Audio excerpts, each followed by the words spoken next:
에이, 다 늙은 노비라 팔리지도 않는구만. 늙은 노비 사시오. 보잘것없어도 일은 잘할 것이오. 그때 한선비가 과거 시험 치르러 갈 돈으로 그 노비를 사게 되고, 때리지 마시오. 아무리 천한 신분이라 한데 사람을 때리는 것은 아니되요. 하지만 그 늙은 노비의 능력을 한선비는 모르고 있었는데, 전기수야담을 찾아주셔서 감사합니다.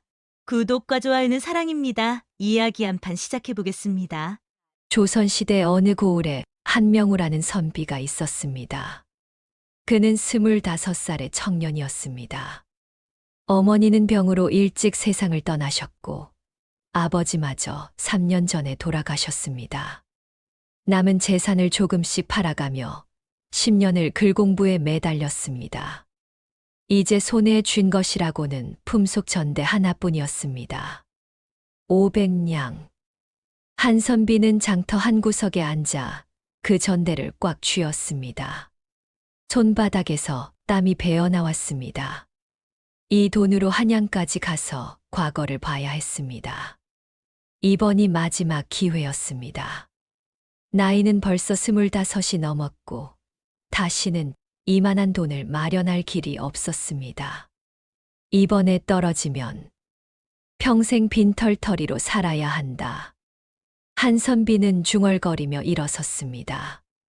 해가 중천에 떠 있었고 장터는 사람들로 북적였습니다. 그는 천천히 걸으며 주변을 둘러보았습니다. 마지막으로 보는 고향 장터였습니다. 내일이면 이곳을 떠나 한양으로 향할 것입니다. 그때였습니다.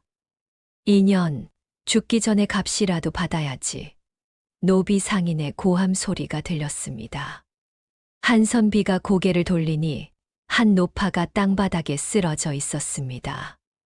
상인이 몽둥이로 노파의 등을 내리치고 있었습니다. 썩어 빠진 흉물, 팔리지도 않는 주제에 밥만 축 내더니 상인은 숨을 몰아쉬며 계속 욕을 퍼부었고, 구경꾼들이 모여들었으나 아무도 말리지 않은 채 그저 혀를 차며 지나갈 뿐이었습니다. 한선비는 처음에는 고개를 돌리려 했습니다. 남의 일에 참견할 처지가 못 되었으니까요. 하지만 발이 떨어지지 않았습니다. 노파의 얼굴이 보였습니다. 주름투성이 얼굴에 움푹 꺼진 눈, 말라비틀어진 몸을 한 노파의 모습이 한선비의 가슴을 무너뜨렸습니다. 숨이 막혔습니다. 돌아가신 어머니의 임종 모습이 겹쳐 보였던 것입니다. 어머니도 저렇게 여인 몸으로 누워 계셨습니다. 명우야, 과거 보러 가거라. 어미는 괜찮다. 그 마지막 말씀이 귓가에 맴돌았습니다. 한선비는 그때 아무것도 해드리지 못했습니다. 약값조차 없어서 어머니의 손을 잡고 우는 것 말고는 할 수 있는 게 없었습니다. 어머니는 그의 손을 꼭 쥐고 돌아가셨습니다. 찬바람이 부는 겨울밤이었습니다. 한선비의 눈에서 눈물이 흘러내렸습니다. 노파가 또 맞았습니다. 등이 휘청였고 입에서 피가 흘러나왔으되 노파는 신음도 하지 않은 채 그저 죽은 듯이 누워있을 뿐이었습니다. 한선비의 가슴 속에서 무언가가 터져 나왔습니다. 그는 비명을 지르듯 외쳤습니다. 그만두시오. 한선비가 앞으로 뛰어나갔습니다. 상인이 몽둥이를 멈추고 돌아보며 눈을 부라렸습니다. 뭐요? 당신 누군데 남의 종 매매에 참견이요? 한선비는 떨리는 손으로 품속 전대를 꺼냈습니다. 10년의 세월이 담긴 마지막 희망이 든 전대였습니다. 과거 시험을 볼 수 있는 유일한 기회였습니다. 하지만 한선비는 더 이상 생각할 수 없었습니다. 노파의 얼굴이 어머니와 너무나 닮아 있었습니다. 그는 주저없이 전대를 상인 앞에 던졌습니다. 가져가시오. 이 어르신을 제게 파시오. 한선비의 목소리는 떨리고 있었습니다. 상인은 어리둥절한 표정으로 전대를 집어들었습니다.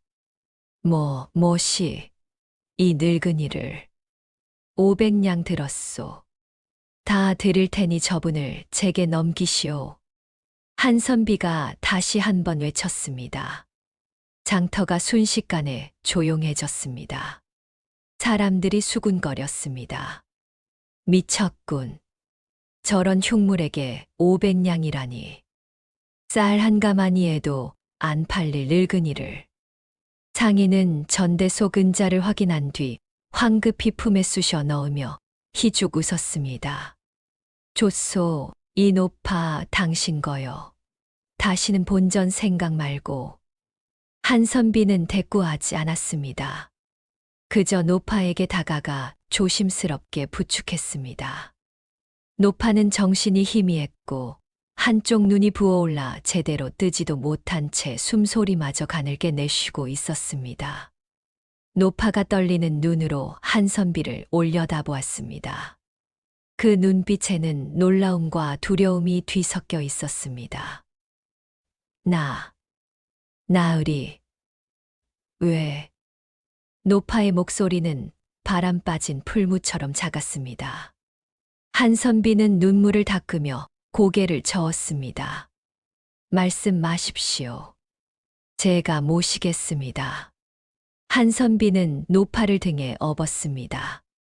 비쩍 마른 몸이 깃털처럼 가벼웠고 뼈만 남은 것 같았습니다. 한선비는 가슴이 미어지는 것 같았습니다. 그는 비틀거리며 장터를 빠져나왔습니다. 사람들의 비웃음 소리가 등 뒤에서 들렸습니다. 저 양반 곧 후회하겠지. 500냥을 저 꼴에다 쓰다니. 정신이 온전치 못한 게 틀림없어. 한선비는 듣지 않았습니다. 이제 그는 진짜 빈털터리가 되었습니다. 과거는 물 건너갔고 앞으로 어떻게 살아야 할지도 막막했습니다. 그러나 이상하게도 가슴 한편이 따뜻했습니다. 등에 업힌 노파의 숨소리가 들렸고 그것만으로도 한선비는 위안이 되었습니다. 어머니, 제가 이번에는 제대로 한 겁니까? 한선비가 사는 곳은 마을 외곽의 허름한 흉가였습니다. 사람이 죽어나간 집이라 아무도 살려 하지 않았고 한선비는 거저나 다름없이 그곳을 빌려 쓰고 있었습니다. 그는 노파를 방에 눕힌 뒤 물을 데워 노파의 얼굴과 손발을 닦아주고 상처에 약초를 발라주며 하나하나 정성스럽게 보살폈습니다. 노파는 계속 혼절해 있었습니다. 해가 저물었습니다. 한선비는 묽은 죽을 끓였습니다. 쌀이 거의 바닥났지만 아낄 수 없었습니다. 노파가 깨어나면 먹여야 했습니다. 그는 작은 화로 앞에 앉아 천천히 죽을 저으며 중얼거렸습니다. 조금만 참으십시오. 곧 드시게 해드리겠습니다. 밤이 깊어졌습니다. 그때 노파가 갑자기 몸을 뒤틀기 시작했습니다. 한선비가 황급히 달려갔습니다. 노파의 얼굴이 새하얗게 질려 있었고 입에서 거품이 나오며 온몸이 경련을 일으키고 있었습니다. 마치 무언가에 빙의된 것처럼 발작했습니다. 어르신, 정신 차리십시오. 한선비가 다급히 외쳤으나 노파는 멈추지 않았습니다. 그러더니 갑자기 한선비의 옷자락을 움켜쥐고는 얼굴을 들이밀며 구토를 했습니다.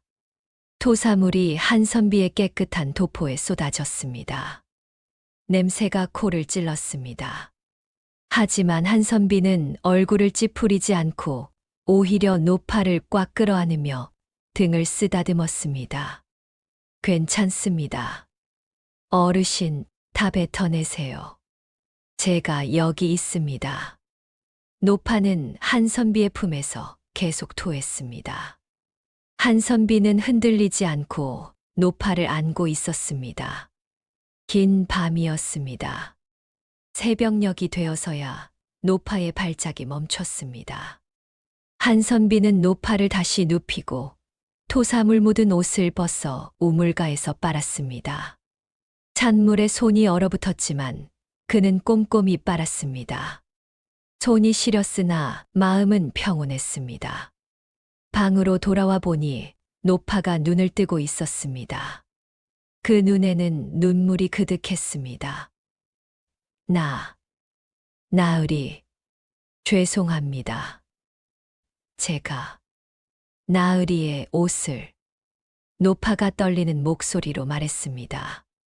한선비는 빙그레 웃으며 고개를 저었습니다. 괜찮습니다. 이제 쉬십시오. 그는 노파의 손을 덮어주며 나지막이 말했습니다. 노파는 그 말을 듣고 눈물을 흘렸습니다. 평생 짐승 취급받으며 살아온 노파에게 이런 대접은 처음이었습니다. 한선비는 조용히 미소 지으며 덧붙였습니다. 저도 이제 혼자가 아니니 다행입니다. 노파의 눈에서 뜨거운 눈물이 뺨을 타고 흘러내렸습니다. 이튿날 아침 노파가 정신을 차렸습니다. 눈을 뜨자마자 노파는 주변을 둘러보았습니다. 낡았지만 깨끗하게 정돈된 방이었고 몸에는 따뜻한 이불이 덮여 있었습니다. 어제까지만 해도 상전의 헛간 구석에서 추위에 떨던 몸이었는데 이제는 사람 사는 방에 누워 있다는 것이 믿기지 않았습니다. 노파의 눈에서 눈물이 흘러내렸습니다. 문이 열리며 한선비가 들어왔습니다. 손에는 김이 모락모락 나는 죽 한 그릇을 들고 있었고 온화하게 웃으며 노파 곁에 앉아 말씀은 나중에 하시고 우선 드시라며 죽을 한 숟가락씩 떠먹여 주었습니다. 노파는 눈물을 흘리며 죽을 삼켰습니다. 따뜻한 죽이 목구멍을 타고 내려가자 얼어붙었던 가슴속이 녹아내리는 것 같았습니다. 한 그릇을 다 비운 뒤 노파는 한선비 앞에 이마를 조아렸습니다. 나으리, 소인 같은 흉물 때문에 그 큰 돈을 나으리의 인생을 망쳤습니다. 노파가 통곡하듯 말하였고 한선비는 조용히 노파의 손을 잡으며 그런 말씀 마시라고 자신은 후회하지 않는다고 대답했습니다. 한선비의 목소리는 담담했지만 단호했습니다. 노파는 장터에서 사람들이 수군거리던 말을 기억하고 있었습니다. 500냥 한양 가서 과거 볼 돈, 10년 공부의 마지막 기회. 그 모든 것을 자신 같은 늙은이에게 쓴 것이었습니다. 노파의 얼굴이 새하얗게 질렸습니다. 한선비는 창밖을 바라보며 나지막이 말을 이었습니다. 시험은 다시 볼 수 없게 되었습니다. 돈이 없으니까요. 하지만 대신 당신을 얻지 않았습니까? 한선비가 노파를 돌아보며 미소 지었습니다. 저는 부모님을 일찍 여의고 혼자 살아왔습니다. 이 집에서 밤마다 홀로 앉아 벽만 바라보며 지냈습니다. 그런데 이제는 누군가와 함께 밥을 먹고 말을 나눌 수 있게 되었습니다. 저는 이제 혼자가 아닙니다. 그것만으로도 충분히 값진 일이 아니겠습니까? 노파는 그 말을 듣고 목이 메었습니다. 평생 짐승 취급받으며 사람 구실도 못한다는 소리만 들으며 살아온 노파였습니다. 그런데 이 선비는 자신을 사람으로, 아니 귀한 존재로 대해주고 있었습니다. 며칠이 흘렀습니다. 한선비는 노파를 극진히 보살폈습니다. 함께 식사하자고 권했고 노파가 사양하면 혼자 먹기 싫다며 웃어 보였습니다. 노파가 빨래를 하려 하면 아직 몸이 다 낫지 않았다며 말리고는 직접 우물가로 나가 빨래를 했습니다. 노파가 마당을 쓸려 하면 먼저 나와서 비지를 하며 어머니는 안에서 쉬시라고 말했습니다. 노파는 혼란스러웠습니다. 평생을 여종으로 살며 매일 맞고 욕먹고 밥도 제대로 못 먹으며 살았습니다. 사람들은 노파를 개만도 못한 존재로 대했습니다. 귀신을 본다고 하면 미친년이라고 손가락질했고 밥을 달라고 하면 개에게나 주라며 발로 찼습니다. 노파는 자신이 정말 사람이 아닌 줄 알았습니다. 그런데 이선비는 달랐습니다. 밥을 먹을 때면 노파와 마주 앉았습니다. 말을 할 때면 눈을 마주치며 들어주었습니다. 노파가 무언가 하려 하면 몸조리 하시라고 말하며 대신 해주었습니다. 노파에게 반말을 하지 않았고 함부로 대하지 않았습니다. 노파가 실수로 그릇을 깨뜨렸을 때도 한선비는 화내지 않고 다치지 않았는지부터 물었습니다. 노파는 처음으로 깨달았습니다. 아, 나도 사람이구나. 자신도 존중받을 자격이 있는 사람이라는 것을 태어나서 처음 느꼈습니다. 노파는 밤마다 이불을 뒤집어 쓰고 울었습니다. 슬픔이 아니라 고마움에, 처음 받아보는 따뜻함에 울었습니다. 어느 날 저녁 한선비와 노파는 작은 밥상을 사이에 두고 마주 앉았습니다. 보리밥과 된장국, 나물 한 접시뿐인 소박한 저녁이었지만 노파에게는 평생 처음 맛보는 행복이었습니다. 한선비가 먼저 숟가락을 들며 맛있게 드시라고 말했고 노파는 떨리는 손으로 숟가락을 들며 눈물을 흘렸습니다. 밥을 다 먹은 뒤 한선비가 노파에게 성함이 어떻게 되는지 물었습니다. 노파는 고개를 숙이며 자신은 이름이 없고 그저 여종으로만 불렸다고 대답했습니다. 한선비는 잠시 침묵하다가 조용히 입을 열었습니다. 그렇다면 제가 한 가지 부탁을 드려도 되겠습니까? 저를 아들이라고 생각해 주십시오. 그리고 제가 당신을 어머니라고 부르는 것을 허락해 주십시오. 노파는 숨이 멎는 것 같았습니다. 눈이 휘둥그레졌고 입술이 떨렸습니다. 한선비는 자신이 부모님을 잃고 혼자였고 노파도 홀로 계시니 서로 가족이 되자고 말했습니다. 노파는 눈물을 주체하지 못하고 흐느꼈습니다. 나으리께서 소인 같은 천한 것을 어찌 천하지 않습니다. 제게는 소중한 분입니다. 한선비가 단호하게 말했습니다. 노파는 한참을 울다가 떨리는 목소리로 대답했습니다. 알겠습니다. 나으리. 노파가 깊이 절을 올렸고 한선비는 노파를 일으켜 세우며 빙그레 웃었습니다. 이제부터 어머니라고 부르겠다는 한선비의 말에 노파는 다시 한 번 눈물을 흘렸습니다. 그날 밤 노파는 잠을 이루지 못했습니다. 가슴 속에서 뜨거운 무언가가 끓어오르고 있었습니다. 감사함이었습니다. 평생 사람 대접을 받아본 적 없는 노파에게 이선비는 사람으로, 아니 어머니로 대해 주었습니다.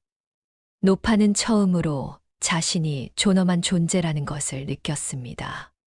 누군가에게 필요한 사람, 소중한 사람이라는 것을 알게 되었습니다. 이 은혜를 어찌 갚아야 하나. 내 남은 목숨은 이 아들을 위해 쓰리라. 노파는 눈을 감았다가 문득 떴습니다. 한선비가 맞은편 방에서 자고 있었고 노파는 일어나 조용히 그 방문 앞으로 가서 문틈으로 안을 들여다보았습니다. 한선비가 편안한 얼굴로 잠들어 있었습니다. 그런데 그 순간 노파의 눈에 무언가가 보였습니다. 한선비의 등 뒤 어둠 속에서 무언가가 꿈틀거리고 있었습니다. 검은 그림자였습니다.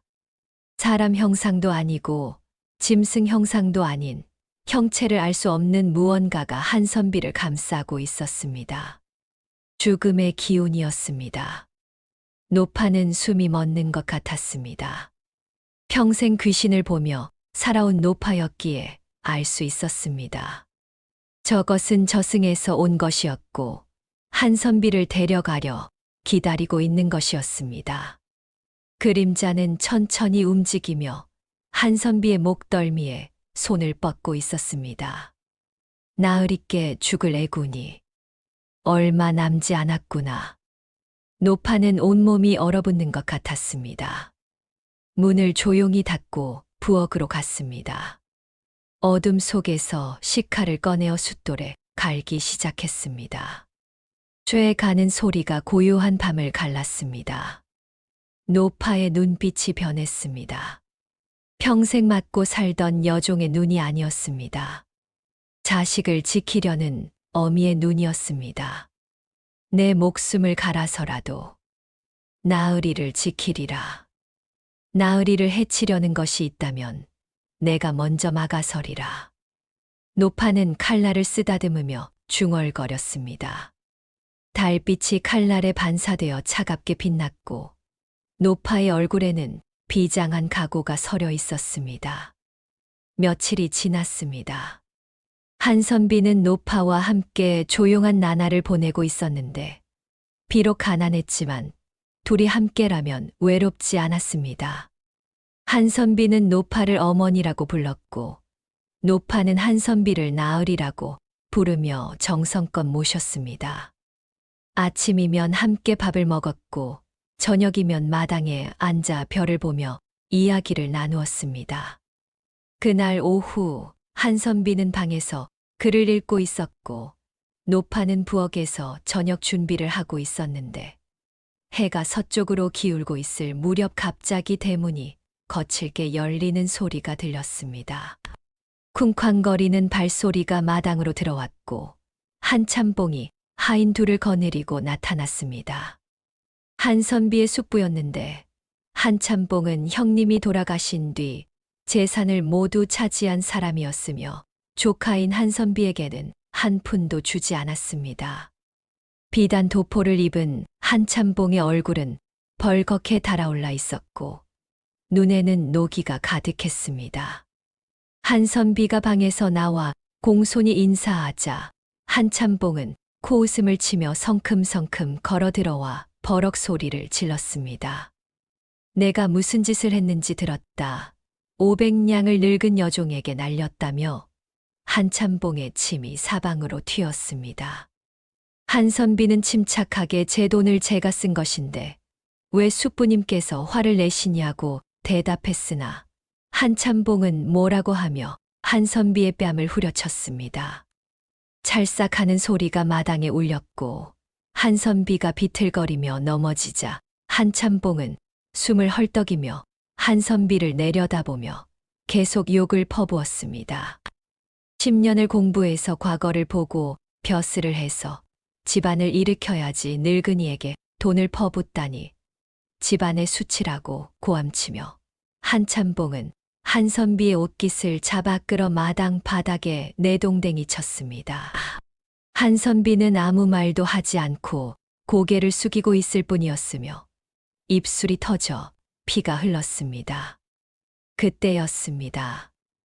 노파가 부엌에서 뛰쳐나와 한선비에게 달려가려 했으나 한참봉의 하인이 노파를 거칠게 밀쳐내어 땅바닥에 넘어뜨렸습니다. 노파가 무릎을 찌어 흙먼지가 일었고 한참봉은 내가 그 여종이로구나. 이 늙은 것이 나리를 홀렸구나 하며 노파를 향해 발길질을 하려 했습니다. 한선비가 황급히 일어나 노파를 끌어안으며 막아섰습니다. 어머니를 건드리지 마십시오. 한선비가 외쳤습니다. 한참봉은 그 말을 듣고 기가 막힌다는 듯 웃으며 여종을 어머니라고 부르다니 정말 미쳤다고 조롱하며 한선비를 다시 한번 후려치려고 손을 들었습니다. 그 순간 노파의 눈이 한참봉에게 고정되었고 노파는 숨이 멎는 것 같았습니다. 한참봉의 어깨 위에 무언가가 매달려 있었습니다. 사람이었습니다. 아니, 사람이었던 것이었는데 창백한 얼굴에 핏빛 눈을 한 남자 귀신이 한참봉의 어깨를 양손으로 움켜쥐고 있었습니다.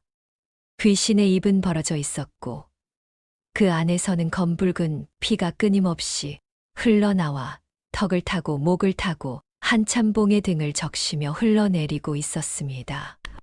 귀신의 얼굴은 고통으로 일그러져 있었으며 눈에서는 피눈물이 흘러내렸고 입에서는 신음 같은 소리가 흘러나왔습니다. 귀신은 한참봉의 귀에 대고 무언가를 계속 울부짖고 있었으나 노파에게는 그 말이 정확히 들리지 않았습니다. 다만 그 목소리가 원한과 슬픔으로 가득하다는 것만은 알 수 있었습니다. 노파는 그 얼굴을 보고 직감했는데 한선비의 아버지였으며 한선비와 눈매가 똑같았고 코의 생김새도 똑같았습니다. 노파의 온몸에 소름이 돋았습니다. 저 사람이 나으리의 아버님과 무슨 관계가 저렇게 원혼이 붙어 있다는 것은 노파는 확신할 수 없었습니다. 다만 한참봉이 뭔가 큰 잘못을 저질렀고 그것 때문에 형님의 원혼이 떠나지 못하고 있다는 것만은 알 수 있었습니다. 귀신의 표정이 너무나 원통해 보였고 한참봉을 향한 원한이 사무쳐 보였습니다. 노파는 벌떡 일어섰습니다. 한참봉이 다시 한선비를 때리려는 순간 노파가 한참봉 앞을 가로막았고 한참봉이 화를 내며 노파를 밀치려 했으나 노파는 꿈쩍도 하지 않고 한참봉을 똑바로 바라보았습니다. 노파의 눈빛이 섬뜩했는데 마치 저승사자를 보는 듯한 눈빛이었습니다. 참봉 나으리. 노파가 나지막이 말했습니다. 한참봉이 노파의 눈빛에 주춤했는데 무언가 이상했고 노파의 눈빛이 예사롭지 않았습니다. 어깨가 무겁지 않으십니까? 노파의 목소리는 차가웠습니다. 한참봉의 얼굴이 굳어졌고 무슨 헛소리냐며 소리쳤으나 목소리가 떨리고 있었습니다. 한참봉은 본능적으로 자신의 어깨를 만졌는데 이상하게 차가웠습니다. 형님께서 참봉 나으리의 어깨에 매달려 계십니다. 피를 토하시며 울고 계십니다. 노파가 천천히 말하자 한참봉의 얼굴이 새하얗게 질렸고 손이 떨리기 시작했습니다. 뭐라고 형님께서 너무나 억울해 하십니다. 동생에게 원한이 사무치신 듯합니다. 무슨 일이 있었는지는 소인도 모르겠으나 형님께서는 떠나지 못하고 계십니다. 노파의 말이 한참봉의 가슴을 찔렀고 한참봉은 뒷걸음질 치며 어떻게 그런 걸 아느냐고 떠들었으나 이미 얼굴이 파랗게 질려 있었습니다. 형님이 죽은 뒤로 한참봉은 매일 밤 악몽을 꾸었는데 형님이 피를 토하며 나타나는 꿈이었습니다. 형님께서 말씀하십니다. 조카를 돌봐달라고 제발 명우를 해치지 말라고 그렇게 애원하고 계십니다. 노파가 한참봉을 똑바로 바라보며 말하자 한참봉은 비명을 지르듯 소리쳤습니다. 귀신, 인연이 귀신을 보는구나. 한참봉은 뒤로 물러서다가 넘어졌고 하인들이 황급히 한참봉을 부축했습니다. 한참봉은 벌벌 떨며 노파를 가리켰는데 얼굴은 새하얗게 질렸고 입술은 파랗게 변해 있었습니다. 한참봉은 전연 때문에 형님이 하며 제대로 말도 잇지 못하고 중얼거렸고 비틀거리며 대문 밖으로 도망쳤습니다. 하인들도 황급히 뒤따라갔고 한참봉의 비명 같은 소리가 골목에 울려 퍼졌습니다. 마당이 고요해졌습니다. 한선비는 멍하니 서 있었는데 노파가 한 말을 한참봉의 반응을 이해할 수 없었습니다. 한선비는 노파를 돌아보며 방금 그 말씀이 무슨 뜻이냐고 물었으나 노파는 고개를 숙였습니다. 귀신을 본다고 하면 사람들은 미쳤다고 했기에 한선비도 그럴까 두려웠고 한선비가 자신을 버릴까 두려워 노파의 손이 떨렸습니다. 하지만 한선비는 노파의 손을 잡으며 괜찮다고 무슨 일이 있었는지는 모르겠으나 어머니께서 자신을 지켜주신 것은 알겠으니 그것으로 충분하다고 부드럽게 말했습니다. 노파는 그 말을 듣고 눈물을 흘렸고 한선비는 노파를 부축하여 방으로 들어가 앉힌 뒤 물을 떠다 주었습니다. 노파는 한참을 울었고 한선비는 노파의 등을 쓰다듬으며 괜찮다고 자신은 어머니를 믿는다고 말했습니다. 밤이 되었습니다. 노파는 혼자 앉아 생각했는데 한참봉의 어깨에 형님의 원혼이 붙어 있었다는 것은 뭔가 큰 잘못이 있다는 뜻이었습니다. 원혼이 저렇게 원통해하는 것은 억울한 죽음을 당했기 때문이었고 한참봉의 반응을 보니 한참봉이 뭔가를 숨기고 있는 것이 분명했습니다. 나으리의 아버님께서 혹시 노파는 끔찍한 짐작을 했으나 확신할 수는 없었습니다. 다만 한 가지는 확실했는데 한참봉이 언젠가 한선비까지 위협하려 할 것이라는 점이었습니다. 오늘 자신이 귀신을 본다는 것을 들킨 이상 한참봉은 무슨 짓이든 할 것이었습니다. 나으리를 지켜야 한다. 어떤 일이 있어도 노파는 부엌에서 다시 식칼을 꺼내어 칼날을 쓰다듬으며 중얼거렸습니다. 나으리를 해치려 든다면 내가 먼저 막아서리라. 내 목숨을 바쳐서라도. 하고 속삭였는데 달빛이 칼날에 반사되어 차갑게 빛났습니다. 노파의 얼굴에는 비장한 각오가 서려 있었고 노파는 그날 밤 한숨도 자지 않고 한선비의 방문 앞을 지켰습니다. 혹시라도 한참봉이 자객을 보낼까 두려웠기 때문이었습니다. 사흘 뒤 한참봉의 하인이 찾아왔습니다. 한참봉이 한선비를 본가 잔치에 초대한다는 전갈이었습니다. 마을 유지들을 모아 잔치를 베푸는데 조카도 와서 얼굴을 비추라는 것이었습니다. 하인은 공손히 절을 올리며 참봉 나으리께서 지난번 일을 사과하고 싶어 하신다고 덧붙였습니다. 한선비는 난처한 표정을 지었습니다. 노파가 한선비의 옷소매를 잡아당겼습니다. 가지 마시라는 눈빛이었습니다. 하지만 한선비는 고개를 저으며 숙부가 화해의 손을 내미는데 거절할 수 없다고 말했습니다. 다음 날 저녁 한선비는 깨끗한 옷으로 갈아입었습니다. 노파가 문 앞을 막아섰습니다. 나으리, 가지 마십시오. 노파의 목소리가 떨렸습니다. 한선비는 부드럽게 미소 지으며 괜찮다고 숙부님께서 화해하자는데 거절하면 오히려 더 화를 돋을 것이라고 말했습니다. 노파는 그렇다면 자신도 함께 가겠다고 마당에라도 있게 해달라고 애원했습니다. 한선비는 잠시 고민했으나 고개를 끄덕였습니다. 해가 저물 무렵 두 사람은 한참봉의 본가로 향했습니다. 큰 기와집이었는데 대문 안에서는 웃음소리가 들려왔으며 술 냄새가 풍겨왔습니다. 한선비가 대문을 두드리자 하인이 나와 반갑게 맞이했습니다. 한참봉이 마루에서 일어나 한선비를 맞았습니다. 오, 조카, 어서 오너라. 한참봉의 얼굴에는 웃음이 가득했으나 그 웃음이 어딘지 부자연스러웠습니다. 한참봉은 한선비의 손을 잡아 끌며 안으로 들어가자고 했습니다. 노파가 따라 들어가려 하자 한참봉이 손을 내저으며 여종은 마당에 있으라고 아는 양반들만 들어간다고 말했습니다. 노파는 알겠다고 고개를 숙였고 한선비가 노파를 돌아보며 미안하다는 눈빛을 보냈습니다.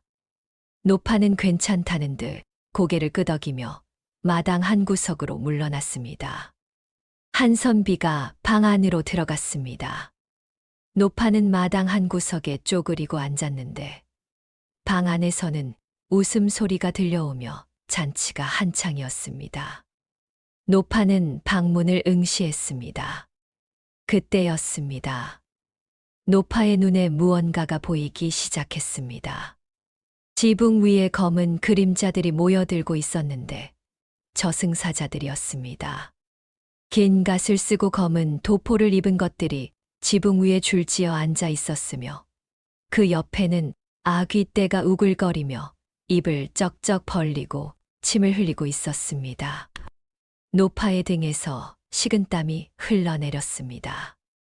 그것들이 방을 내려다보고 있었는데 한선비가 있는 방이었습니다. 노파가 방문을 바라보자 더욱 끔찍한 것이 보였습니다. 방 안으로 검은 연기가 스며들고 있었습니다. 창문 틈으로, 문 틈으로, 보이지 않는 곳으로 검은 연기가 새어 들어가며 방 안을 가득 채우고 있었습니다. 도끼였습니다. 노파는 숨이 막혔습니다. 밥에 독을. 노파는 벌떡 일어섰으나 함부로 뛰어들 수 없었습니다. 방 안에는 마을 유지들이 가득했고 여종인 자신이 난입하면 큰 문제가 될 것이었습니다. 하지만 한선비가 위험했습니다. 노파는 발을 동동 굴렀습니다. 방 안을 들여다보려 창문 쪽으로 다가갔습니다. 방 안이 보였습니다. 한참봉이 한선비 앞에 밥상을 차려주고 있었는데 밥과 국, 여러 가지 반찬이 올려져 있었습니다. 한참봉은 웃으며 많이 먹으라고 말하고 있었습니다. 한선비가 고개를 숙여 인사했습니다. 숟가락을 들었습니다. 밥을 떠서 입으로 가져가려 했습니다. 그 순간 노파의 눈에 밥상 위로 검은 기운이 소용돌이치는 것이 보였으며 밥 속에서 무언가가 꿈틀거리고 있었습니다. 지네였습니다. 검은 지네가 밥알 사이를 기어다니고 있었습니다. 안 됩니다. 노파가 비명을 질렀습니다. 신발도 못 신고 마루로 뛰어올라 방문을 박차고 들어가며 소리쳤습니다. 나으리, 안 됩니다. 노파가 한선비에게 달려들어 밥상을 와장창 엎어버렸습니다. 밥그릇이 깨졌고 국그릇이 바닥에 쏟아졌으며 반찬이 사방으로 튀었습니다. 방 안이 순식간에 아수라장이 되었습니다. 이 인연이. 한참봉이 벌떡 일어나 소리쳤습니다. 마을 유지들도 놀라 웅성거렸고 한선비는 어안이 벙벙한 표정으로 노파를 바라보았습니다. 노파는 쏟아진 밥을 가리켰습니다. 보십시오. 이 밥은 썩었습니다. 밥알 사이에서 무언가가 꿈틀거렸는데 작은 지네가 기어 나왔습니다. 검은 지네였습니다. 그것이 바닥을 기어가고 있었습니다. 사람들이 비명을 질렀습니다. 지네다. 밥에 지네가. 한참봉의 얼굴이 새하얗게 질렸습니다. 한참봉은 어떻게 된 일이냐며 부엌 쪽을 돌아보았으나 목소리가 떨리고 있었습니다. 노파가 한참봉을 똑바로 바라보았습니다. 형님께서 보고 계십니다. 노파의 목소리가 방 안을 가득 채웠습니다. 한참봉이 움찔했습니다. 조카에게 독을 먹이려 하십니까? 형님께서 울고 계십니다. 노파의 일갈에 한참봉은 기겁하여 주저앉았으며 손이 부들부들 떨렸습니다. 아니다. 나는 하며 변명하려 했으나 말이 제대로 나오지 않았습니다. 마을 유지들이 한참봉을 의심의 눈초리로 바라보기 시작했습니다. 한선비는 노파의 손을 잡았습니다. 어머니, 일어나십시오. 이제 가겠습니다. 한선비가 노파를 부축하여 일으켰습니다. 두 사람은 방을 나섰고 뒤에서 한참봉의 다급한 목소리가 들렸으나 아무도 믿지 않았습니다. 한선비와 노파는 집을 나와 어둠 속을 걸었습니다. 한참을 걷다가 한선비가 걸음을 멈추고 노파를 돌아보았습니다. 어머니. 제 목숨을 또 구하셨습니까? 한선비의 목소리가 떨렸습니다. 노파는 고개를 끄덕였습니다. 한선비는 노파 앞에 무릎을 꿇었습니다. 이마를 땅에 대고 절을 올렸습니다. 어머니, 감사합니다. 이 은혜를 어찌 갚아야 할지. 노파는 한선비를 일으켜 세웠습니다. 눈물을 닦아주며 말했습니다. 나으리, 저는 그저 나으리께서 주신 은혜만큼 보답하고자 하는 것입니다. 어미라고 부르셨으니 자식을 지키는 것이 어미의 도리 아니겠습니까? 두 사람은 서로를 끌어안고 한참을 울었습니다. 달빛이 두 사람을 비추고 있었습니다. 그날 밤 이후 한참봉은 더 이상 한선비를 찾아오지 않았습니다. 하지만 소문은 퍼졌습니다. 한참봉이 조카를 독살하려 했다는 소문이 마을 전체에 퍼졌고 사람들은 한참봉을 피하기 시작했습니다. 한참봉은 집 안에 틀어박혀 나오지 않았습니다. 한선비와 노파는 다시 평온한 나날을 보냈습니다. 하지만 한선비의 마음은 무거웠습니다. 과거를 볼 수 없게 되었기 때문이었습니다. 500냥은 이미 없었고 빚을 낼 곳도 없었습니다. 한선비는 밤마다 책을 보며 한숨을 쉬었습니다. 노파는 그런 한선비를 보며 가슴이 아팠습니다. 내가 나으리의 미래를 막았구나. 노파는 자책했습니다. 자신 때문에 한선비가 과거를 볼 수 없게 되었습니다. 노파는 밤마다 눈물을 흘렸습니다. 한 달이 지났습니다. 어느 날 한선비가 집에 돌아왔는데 얼굴에 미소가 가득했습니다. 노파가 무슨 일이냐고 묻자 한선비는 마을 훈장님께서 돈을 빌려주셨다고 말했습니다. 과거를 보러 가라고 나중에 갚으면 된다고 하셨답니다. 노파는 기뻤으나 동시에 불안했습니다.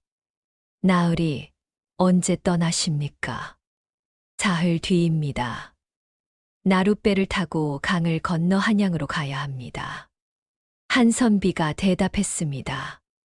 노파는 고개를 끄덕였으나 가슴이 답답했습니다. 사흘이 지났습니다. 떠나는 날 아침이었습니다. 한선비는 짐을 꾸렸고 노파는 도시락을 싸주었습니다. 한선비는 노파의 손을 잡으며 다녀오겠다고 말했습니다. 어머니, 돌아오면 좋은 소식을 전하겠습니다.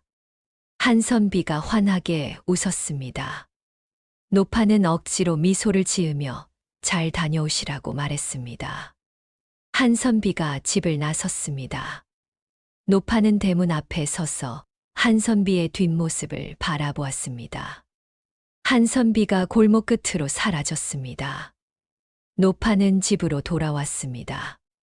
하지만 마음이 불안했습니다. 가슴이 두근거렸고 숨이 막혔습니다. 무언가 잘못될 것 같은 예감이 들었습니다. 노파는 참을 수 없었습니다. 밖으로 뛰쳐나갔습니다. 한선비가 간 방향으로 달렸는데 나룻배 선착장으로 향하는 길이었습니다. 노파는 숨을 헐떡이며 달렸습니다. 선착장이 보였습니다. 한선비가 나룻배에 올라타려는 참이었습니다. 자공이 노를 저으려 하고 있었고 배에는 여행객들이 가득 타고 있었습니다. 그때였습니다. 노파의 눈에 보였습니다. 강물 위로 창백한 손들이 솟아올라 있었습니다. 물귀신들이었습니다. 수십 개의 손이 물 밖으로 나와 허공을 휘저으며 배를 향해 손짓하고 있었습니다. 물귀신들의 얼굴이 물속에서 보였는데 입을 벌리고 웃고 있었습니다. 저 배를 끌어내릴 것이다. 노파는 직감했습니다. 저 배는 강 한가운데서 뒤집힐 것이고 탄 사람들은 모두 물귀신에게 끌려갈 것이었습니다. 나으리, 노파가 비명을 질렀습니다. 맨발로 선착장으로 달려갔는데 돌부리에 발을 찧어 피가 났으나 개의치 않았습니다. 나으리, 타지 마세요. 노파가 한선비에게 달려갔습니다. 한선비가 놀라 돌아보았습니다. 어머니, 왜 여기? 안 됩니다. 저 배 타시면 안 됩니다. 노파가 한선비의 바짓가랑이를 붙잡고 통곡했습니다. 한선비는 당황하며 노파를 일으키려 했으나 노파는 놓지 않았습니다. 물귀신들이 나으리를 부르고 있어요. 저 배는 뒤집힙니다. 제발, 제발 어미 말 좀 들으세요. 노파의 목소리는 절규였습니다. 한선비는 난처한 표정을 지었습니다. 사공이 빨리 타라고 재촉하고 있었고 다른 승객들도 불평하기 시작했습니다. 어머니, 이러시면 제가 나으리 죽습니다. 저 배 타시면 죽습니다. 노파가 한선비의 다리를 꽉 껴안으며 울부짖었습니다. 사람들이 구경하러 모여들었고 미친 여자라고 수군거렸습니다. 한선비는 고민했습니다. 과거 시험을 봐야 했습니다. 이번이 마지막 기회였습니다. 하지만 노파가 이렇게까지 막는 것은 이유가 있을 것이었습니다. 지난번에도 노파는 자신을 지켜주었습니다. 한선비는 눈물을 머금고 결심했습니다. 사공님, 저는 타지 않겠습니다. 한선비가 말했습니다. 사공이 화를 내며 그럼 자리를 비우라고 소리쳤습니다. 한선비는 노파를 부축하여 선착장에서 물러났습니다. 배가 떠났습니다. 노를 저으며 강 한가운데로 나아갔는데 노파는 그 배를 지켜보며 눈물을 흘렸습니다. 한선비는 아무 말 없이 배를 바라보고 있었습니다. 두 사람은 강가에 앉았습니다. 한참을 앉아 있었는데 한선비는 아무 말도 하지 않았습니다. 노파는 고개를 숙이고 울고 있었습니다. 해가 중천에 떴습니다. 갑자기 강 건너편에서 고함 소리가 들렸습니다. 사람들이 강가로 달려 나오고 있었습니다. 무슨 일인가 싶어 한선비가 일어섰습니다. 강 건너편 사람이 소리쳤습니다. 배가 뒤집혔다. 나룻배가 뒤집혔어. 한선비의 얼굴이 새하얗게 질렸습니다. 노파도 벌떡 일어나 강을 바라보았습니다. 강 한가운데서 배 조각들이 떠다니고 있었습니다. 사람들의 비명 소리가 희미하게 들려왔으나 곧 잠잠해졌습니다. 전원 익사했습니다. 한선비는 그 자리에 주저앉았습니다. 손이 부들부들 떨렸고 입술이 파래졌습니다. 저 배, 제가 탈 뻔. 한선비가 중얼거렸습니다. 노파가 한선비를 껴안았습니다. 한선비는 노파의 품에서 울기 시작했습니다. 어머니, 어머니. 또 저를 살리셨습니다. 한선비가 노파를 꽉 껴안으며 오열했습니다. 노파도 함께 울었습니다. 나으리, 다행입니다. 나으리께서 살아계셔서. 두 사람은 강가에서 한참을 울었습니다. 주변 사람들이 모여들어 수군거렸으나 두 사람은 신경 쓰지 않았습니다. 해가 저물었습니다. 한선비와 노파는 집으로 돌아왔습니다. 한선비는 방에 들어가 멍하니 앉아 있었고 노파는 부엌에서 따뜻한 차를 끓여 가져다 주었습니다. 나으리, 드십시오. 노파가 찻잔을 내밀었습니다. 한선비는 차를 받아들며 노파를 바라보았습니다. 어머니, 제가 과거를 포기해야 할까요? 한선비의 목소리가 떨렸습니다. 노파는 고개를 저었습니다. 아니옵니다. 나으리. 나으리께서는 반드시 과거에 급제하실 분이십니다. 다만 때가 아니었을 뿐입니다. 노파가 단호하게 말했습니다. 한선비는 그 말을 듣고 고개를 끄덕였습니다. 밤이 깊었습니다. 한선비는 잠들었으나 노파는 잠들지 못했습니다. 노파는 마당에 나와 하늘을 올려다보았습니다. 오늘도 나으리를 지켰구나. 노파는 안도의 한숨을 쉬었습니다. 하지만 마음 한편이 무거웠습니다. 한선비에게 계속의 군이 따르고 있었습니다. 언제까지 이럴까요? 노파는 걱정이 되었습니다. 달이 밝았습니다. 나룻배 사건 이후 한선비는 깊은 고민에 빠졌습니다. 과거를 포기해야 할까요? 하지만 노파는 단호하게 말했습니다. 나으리께서는 반드시 급제하실 분이라고, 다만 때가 아니었을 뿐이라고 했습니다. 한선비는 다시 책을 펼쳤습니다. 한 달이 지났습니다. 어느 날 저녁 노파가 한선비에게 말했습니다. 자신이 품팔이를 해서 돈을 모으겠다고, 그 돈으로 나으리께서 과거를 보러 가시라고 했습니다. 한선비는 깜짝 놀라 손을 내저었습니다.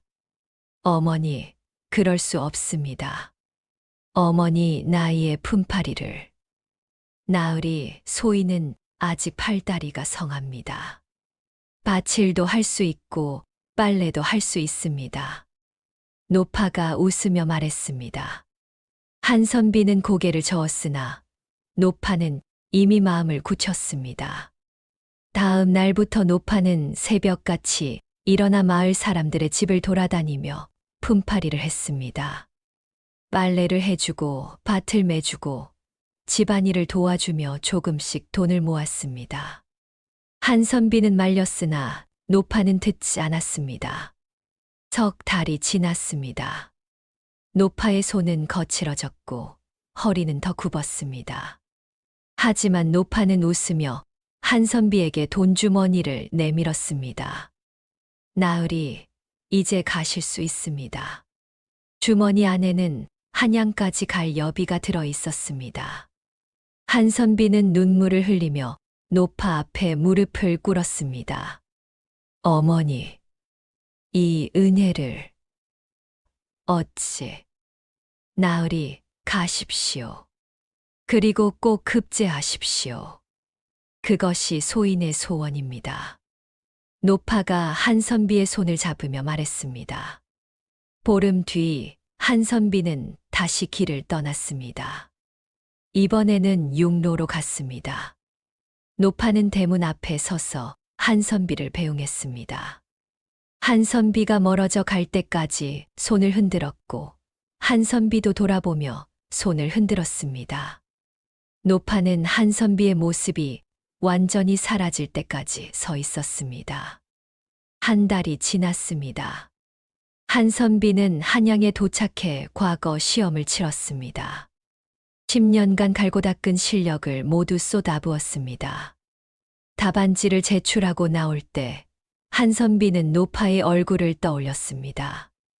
어머니, 꼭 좋은 소식을 전하겠습니다. 열흘 뒤 합격자 명단이 발표되었습니다. 한선비는 장원 급제했습니다. 첫 번째 이름에 한명우라는 석자가 적혀 있었습니다. 한선비는 그 앞에 서서 한참을 울었습니다. 주변 사람들이 축하한다고 말했으나 한선비는 그저 눈물만 흘렸습니다. 어머니, 해냈습니다. 한선비는 즉시 고향으로 편지를 보냈습니다. 장원 급제했다는 소식을 전하는 편지였습니다. 닷새 뒤 편지가 고향에 도착했습니다. 노파는 마을 훈장에게 편지를 읽어달라고 부탁했습니다. 훈장이 편지를 펼쳐 읽었습니다. 장원 급제. 한명우. 훈장의 목소리가 떨렸습니다. 노파는 그 말을 듣고 그 자리에 주저앉아 울었습니다. 기쁨의 눈물이었습니다. 나으리, 나으리께서 해내셨구나. 노파는 하늘을 올려다보며 감사했습니다. 밤낮으로 기도했던 것이 이루어진 것이었습니다. 한 달 뒤 한선비는 임금 앞에 나아갔습니다. 임금은 한선비의 답안을 보고 크게 칭찬하며 암행어사로 임명했습니다. 고향으로 내려가 부정부패를 조사하라는 명이었습니다. 한선비는 감격하여 절을 올렸습니다. 한선비는 은밀히 고향으로 향했습니다. 하지만 집에는 바로 들르지 못했습니다. 신분을 숨겨야 했기 때문이었습니다. 한선비는 마을 주막에 묵으며 조사를 시작했습니다. 그 무렵 한참봉은 한선비가 죽었다고 믿고 있었습니다. 나룻배 사고 소식을 들었고 한선비가 그 배를 탈 예정이었다는 것을 알고 있었습니다. 한참봉은 조카가 죽었으니 마지막 재산인 흉가터까지 차지하려 했습니다. 사흘 뒤 한참봉이 하인들을 이끌고 흉가로 쳐들어왔습니다. 저 늙은 년을 끌어내라. 한참봉이 소리쳤습니다. 하인들이 방으로 달려들어 노파를 끌어냈습니다. 노파는 저항했으나 힘이 없었습니다. 조카는 죽었다. 이제 이 집은 내 것이다. 한참봉이 집 문서를 빼앗으려 했습니다. 노파가 문서를 품에 꽉 껴안으며 버텼습니다. 안 됩니다. 이 집은 나으리 것입니다. 노파가 외쳤으나 한참봉은 하인들에게 명령을 내렸습니다. 하인들이 노파를 때리기 시작했습니다. 몽둥이가 노파의 등에, 팔에, 다리에 내려쳤습니다. 노파는 피투성이가 되었으나 문서를 놓지 않았습니다. 나으리께서 돌아오실 때까지 못 비킵니다. 노파가 신음하며 중얼거렸습니다. 한참봉은 화가 나서 직접 노파를 발로 찼습니다. 노파가 마당에 쓰러졌습니다. 한참봉이 하인에게 몽둥이를 빼앗아 들고 노파의 머리를 내리치려 했습니다. 그때였습니다. 암행어사 출두요. 우렁찬 목소리가 마당에 울려 퍼졌습니다. 한참봉이 깜짝 놀라 뒤를 돌아보았습니다. 관복을 입은 한선비가 마패를 들고 서 있었고 관군들이 그 뒤를 따르고 있었습니다. 조카. 한참봉의 얼굴이 새하얗게 질렸습니다. 죽었다고 믿었던 조카가 살아 돌아왔고 게다가 암행어사가 되어 나타난 것이었습니다. 내 어머니에게 손대지 마라. 한선비가 차갑게 말하며 앞으로 걸어와 한참봉의 손목을 낚아채어 비틀었습니다. 한참봉이 비명을 지르며 몽둥이를 떨어뜨렸습니다. 한선비는 노파에게 달려가 부축했습니다. 노파는 피투성이었으나 미소를 지었습니다. 나으리, 돌아오셨습니까? 급제하셨습니까? 네, 어머니. 장원 급제했습니다. 그리고 어사가 되었습니다. 한선비가 노파를 끌어안으며 눈물을 흘렸습니다. 관군들이 한참봉과 하인들을 결박했습니다. 한선비는 노파를 방에 눕히고 의원을 불렀습니다. 의원이 상처를 치료하는 동안 한선비는 한참봉을 마당에 무릎 꿇렸습니다. 한참봉, 내게 물을 것이 있다. 내 아버지는 어떻게 돌아가셨는가? 한선비의 질문에 한참봉은 병으로 돌아가셨다고 둘러댔습니다. 한선비는 고개를 저으며 노파를 불렀습니다. 노파가 비틀거리며 방에서 나왔습니다. 한선비가 아버지에 대해 아시는 것을 말씀해 달라고 부탁하자 노파의 몸이 흔들렸습니다. 눈이 뒤집혔고 목소리가 변했습니다. 남자의 목소리였습니다. 동생아, 내가 나를 죽였구나. 차에 독을 탔지. 내가 마시고 피를 토하며 죽었지. 명우야, 미안하다. 아비가 너를 지켜주지 못했구나.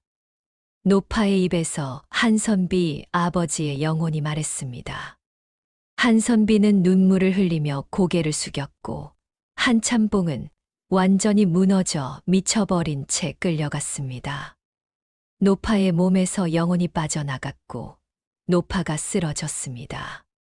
한선비가 황급히 노파를 받쳐 안았습니다. 어머니, 노파는 천천히 눈을 떴습니다. 한선비를 보며 미소 지었습니다. 나으리, 이제 아버님께서 편히 가셨습니다.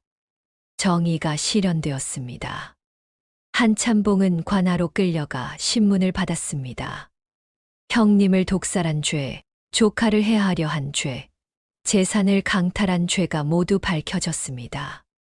한참봉은 유배형을 선고받았고 모든 재산은 한선비에게 돌려졌습니다. 한선비는 집안을 되찾았습니다. 형님의 집이었던 큰 기와집으로 이사했는데 노파도 함께 데려갔습니다. 하인들을 고용했고 집안을 말끔히 정돈했습니다. 한선비는 노파에게 비단옷을 지어 입혔습니다. 어머니, 이제 편히 쉬십시오. 평생 고생만 하셨으니 이제는 호강만 하셔야 합니다. 한선비가 웃으며 말했습니다. 노파는 비단옷을 만지며 눈물을 흘렸는데 평생 누더기만 입고 살았던 노파에게 비단옷은 꿈만 같았습니다. 나으리, 소인이 이런 옷을 입어도 되는지. 어머니는 제 어머니이십니다. 당연히 입으셔야지요.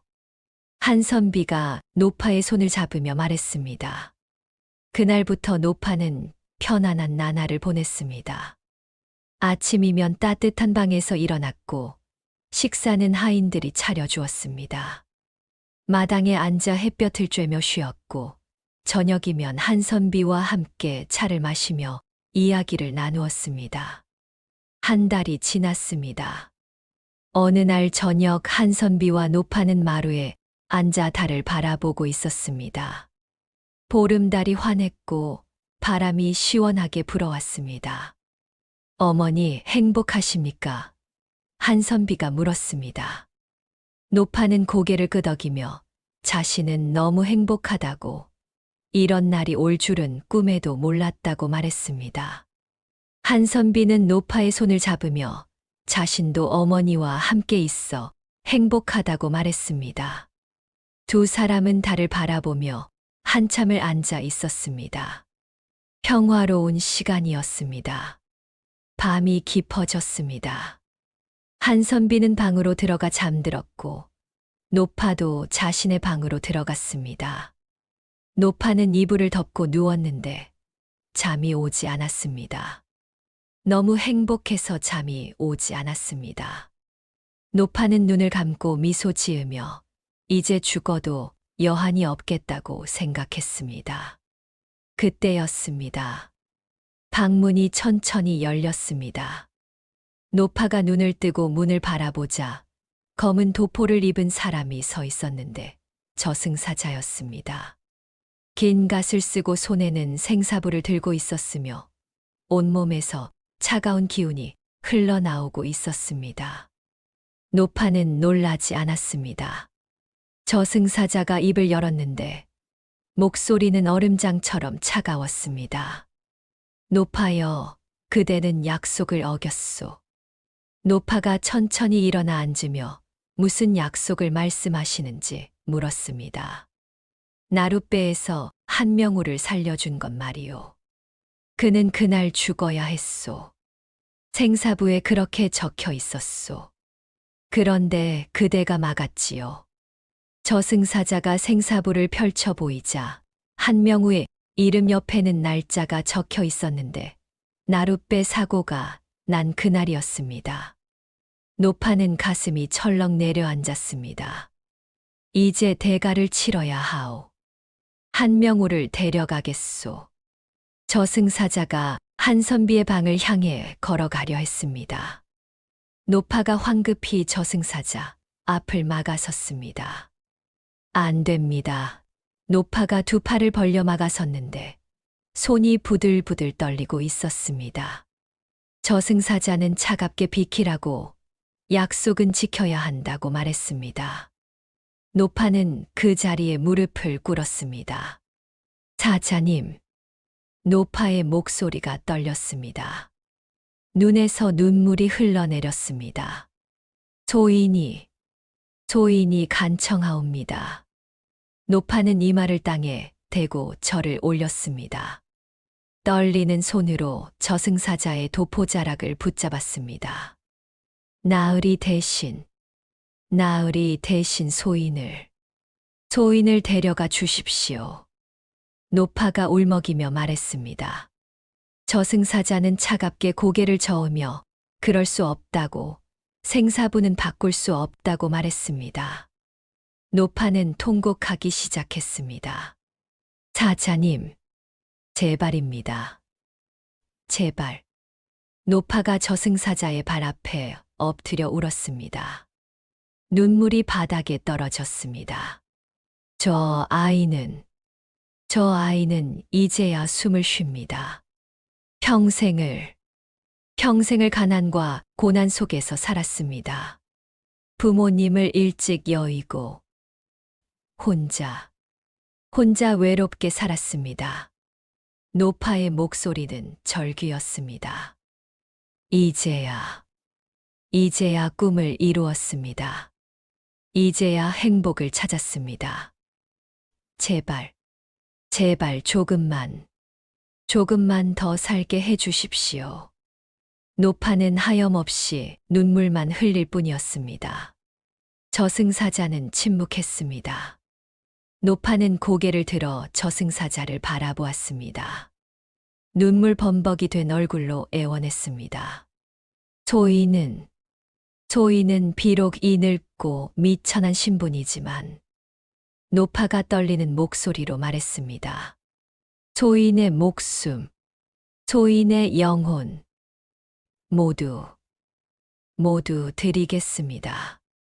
차라리 이 쓸모없는 늙은이를 데려가시고. 노파는 한선비의 방을 바라보았습니다. 눈물이 멈추지 않았습니다. 저 나으리는 소인을 사람으로 살게 해주셨습니다. 평생 짐승 취급받고 살았는데 나으리만은 소인을 사람으로 대접해 주셨습니다. 노파의 목소리가 갈라졌습니다. 어머니라고 불러주셨습니다. 소인 같은 것을 어머니라고. 노파는 다시 이마를 땅에 대고 울었습니다. 제발 저 나으리만은 살려주십시오. 소인이 대신 가겠습니다. 제발. 노파는 더 이상 말을 잇지 못하고 그저 울기만 했습니다. 어깨가 들썩였고 흐느끼는 소리가 방 안을 가득 채웠습니다. 저승사자는 한참을 노파를 내려다보았습니다. 긴 침묵이 흘렀습니다. 저승사자가 천천히 생사부를 펼쳤습니다. 그대의 수명을 한명우에게 넘긴다는 것이오? 저승사자의 목소리가 조금 부드러워졌습니다. 노파는 고개를 들어 저승사자를 바라보았는데 눈은 붉게 충혈되어 있었고 눈물이 끊임없이 흘러내리고 있었습니다. 네, 그렇습니다. 소인에게 남은 수명이 얼마 되지 않겠지만 그것이라도 나으리께 드리고 싶습니다. 노파가 떨리는 목소리로 대답했습니다. 저승사자는 잠시 침묵하더니 고개를 끄덕였습니다. 좋소. 그대의 청을 들어주겠소. 저승사자가 생사부에 무언가를 적기 시작했습니다. 하지만 그 대가는 크오. 그대는 지금 당장 따라와야 하오. 노파는 눈물을 닦으며 고개를 끄덕였습니다. 알겠습니다.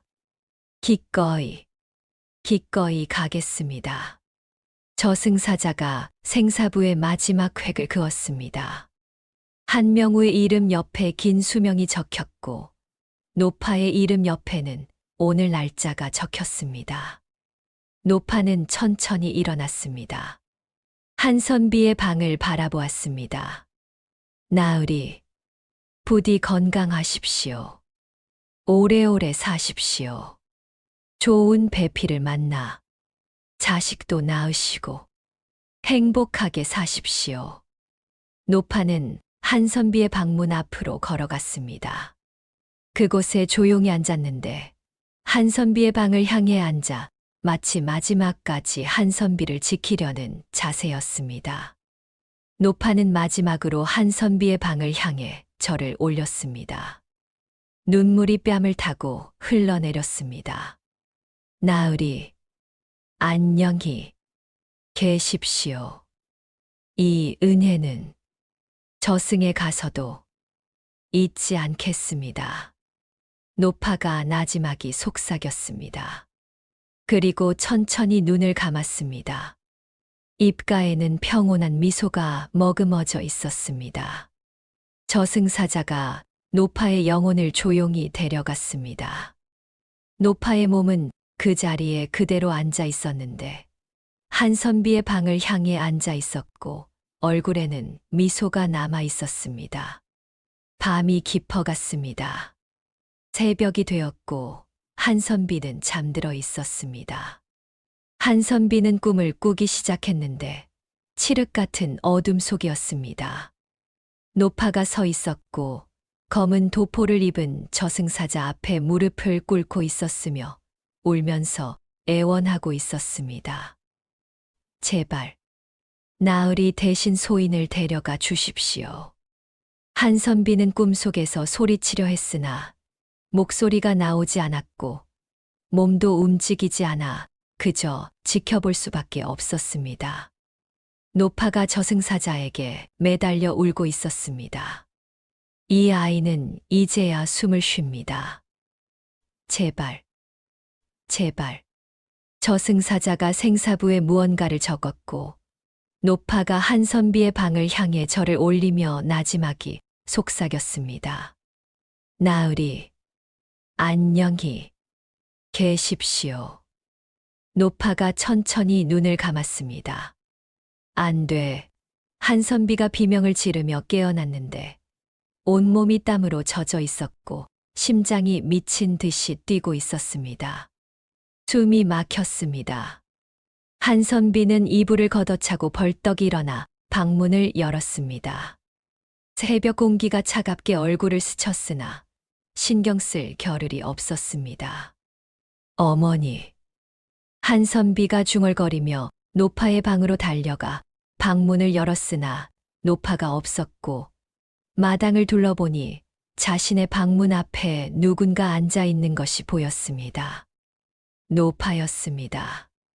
한선비는 노파에게 달려가 어깨를 흔들었으나 노파는 움직이지 않았습니다. 한선비가 노파 앞으로 돌아가 얼굴을 들여다보니 노파의 얼굴에는 평온한 미소가 머금어져 있었고 눈은 감겨 있었습니다. 한선비가 노파의 손을 잡았는데 얼음처럼 차가웠습니다. 어머니, 한선비의 손이 떨리기 시작했습니다. 노파의 뺨을 만졌으나 역시 차가웠고 코 아래에 손을 가져가 숨을 확인했으나 아무것도 느껴지지 않았습니다. 안 됩니다. 안 돼요. 한선비가 노파를 끌어안았는데 노파의 몸은 차갑고 굳어 있었습니다. 어머니, 일어나세요. 제발 일어나세요. 한선비의 비명이 마당을 가득 채웠고 하인들이 달려 나와 한선비가 노파를 끌어안고 우는 것을 보고 놀랐습니다. 한선비는 노파를 꽉 끌어안으며 통곡했습니다.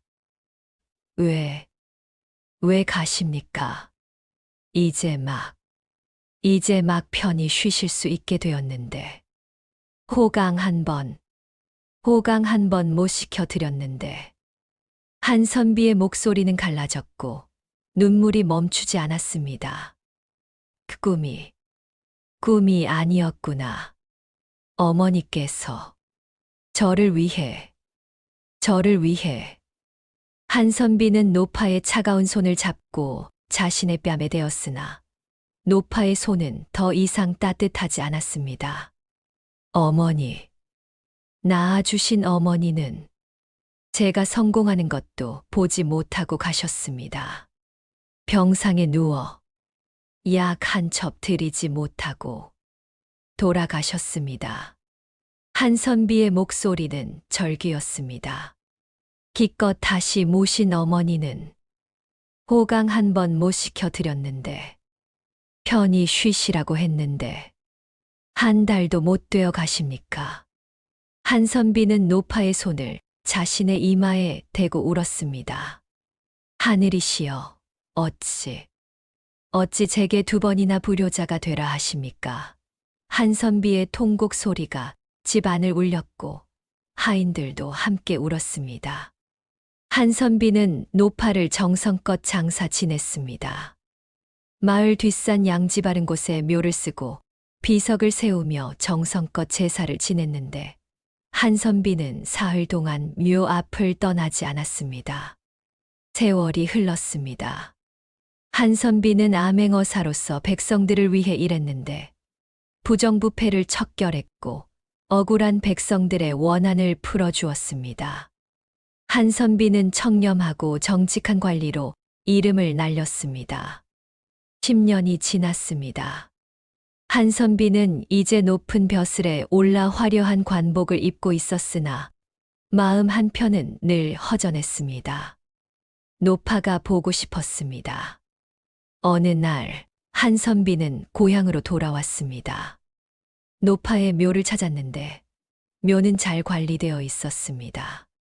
한선비가 사람을 보내 관리하도록 했기 때문이었습니다. 한선비는 묘 앞에 술을 올리고 절을 올렸습니다. 어머니, 한선비가 나지막이 말했는데 바람이 불어왔습니다. 어머니께서 지켜주신 목숨으로 열심히 살았습니다. 백성들의 눈물을 닦아주었고 억울한 이들의 원한을 풀어주었습니다. 한선비는 술잔을 들어 묘 앞에 부으며 말을 이었습니다.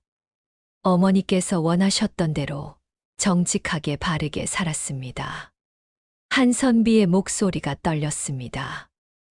다만 호강시켜 드리지 못한 것이 평생 한으로 남습니다.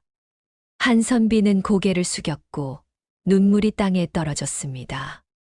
어머니, 저승에서는